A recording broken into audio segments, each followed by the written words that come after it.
Honorable Bakary Diédhiou.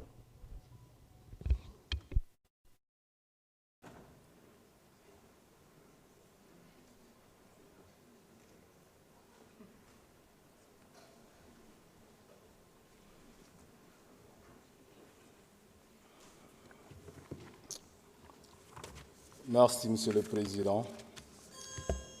Je salue tous les collègues honorables députés. C'est le Président, nous sommes aujourd'hui réunis pour examiner la proposition de loi numéro 10-2025 portant règlement intérieur de l'Assemblée nationale. Nous voudrons saluer l'avancée constatée parce que le monde bouge et nous devrons toujours nous adapter. Si aujourd'hui nous voulons aller vers l'introduction de la chaîne parlementaire, l'évaluation des politiques publiques, ce sont deux points qui ne sont pas pris en compte par l'ancien règlement intérieur. Donc il est normal que le règlement intérieur de l'Assemblée nationale soit réajusté. Nous parlons de réajustement parce qu'il ne s'agit pas ici de tabula rasa. Nous avons juste ciblé les points à introduire ou améliorer pour être en phase avec la réalité du moment. Monsieur le Président, au niveau du Sénégal, il est souvent dit que nous n'avons pas un problème de texte. C'est l'application souvent des textes qui pose problème. On nous caricature même en disant que les autres ne se fatiguent pas à se mettre à réfléchir. Ils attendent que les Sénégalais réfléchissent pour venir prendre les conclusions et faire des applications dans leur pays. Voilà pourquoi, Monsieur le Président, je voudrais inviter à une application rigoureuse de ce règlement intérieur, toutefois adopté. Pourtant, dans le passé, le règlement intérieur passé, il y a beaucoup de choses, Monsieur le Président, qu'on aurait pu prendre le devant pour régler ça, mais on ne l'a jamais fait. Les absences sont souvent ici constatées et de façon répétitive. Et pourtant, le règlement intérieur dit quelque chose à propos de ces absences. Nous avons également ce que je ne pourrais pas appeler des absences, mais c'est des démissions non déclarées. Le collègue Hassan Diop a parlé tantôt du collègue Abdoulaye Sylla, qui a fait le tour du Sénégal pour demander le suffrage des Sénégalais, qui, après l'avoir obtenu, il en fait ce qu'il veut. Je pense qu'il revient à l'Assemblée nationale de régler cette question-là, parce que les Sénégalais qui ont voté pour lui et qui ne le voient jamais à l'Assemblée nationale, qui va régler leurs problèmes? Je pense qu'il revient à l'Assemblée nationale de le faire.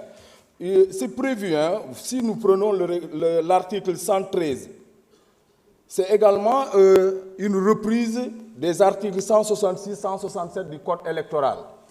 Il est dit qu'ils sont incompatibles avec le mandat de député les fonctions de chef d'entreprise, de président de conseil d'administration, d'administrateur délégué, de directeur général.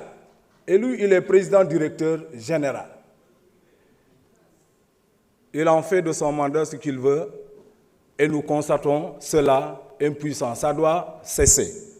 Je vous amène à l'article 118 et c'est également l'article 132 du Code électoral.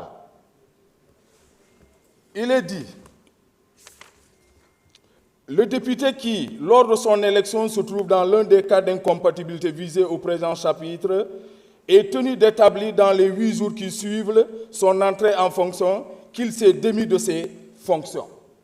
Dans ce même article, il est dit, à défaut, il est déclaré démissionnaire d'office à moins qu'il ne se démette de son mandat. Voilà pourquoi, Monsieur le Président de l'Assemblée nationale, chers collègues honorables députés, je suis formel et convaincu, nous n'avons pas un problème de texte. Les textes sont là, mais nous faisons de la gymnastique pour ne pas les respecter. Donc on va vers l'adoption du nouveau règlement intérieur. Le cas précis de Abdoulaye Sylla doit être réglé parce que j'ai entendu ici à plusieurs reprises les gens dire qu'on peut même régler ça hors session. Donc nous constatons sa démission d'office. Monsieur le Président, donc, je voudrais vous inviter à une application rigoureuse des textes, toutefois le règlement intérieur est adopté. Merci beaucoup.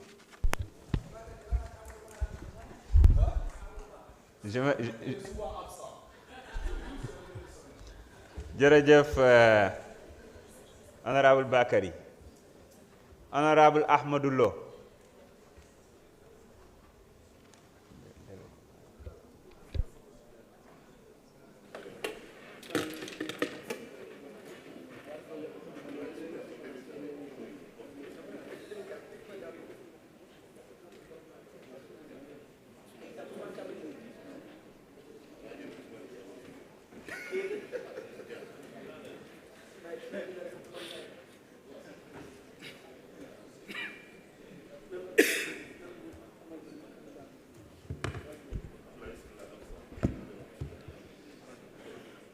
أعوذ بالله من الشيطان الرجيم بسم الله الرحمن الرحيم الحمد لله رب العالمين السلام عليكم ورحمة الله.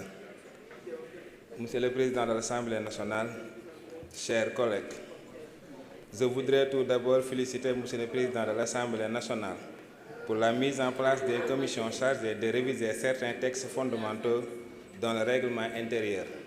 Je vous salue également la commission spécifique qui a travaillé avec sérieux pour nous proposer ce projet de loi important. Parmi les avancées mesures, je note avec satisfaction l'introduction d'un délai clair, 3 mois au plus tard, pour la déclaration de politique générale du Premier ministre. C'est une clarification attendue qui renforce ses redevabilités au sommet de l'État. Je me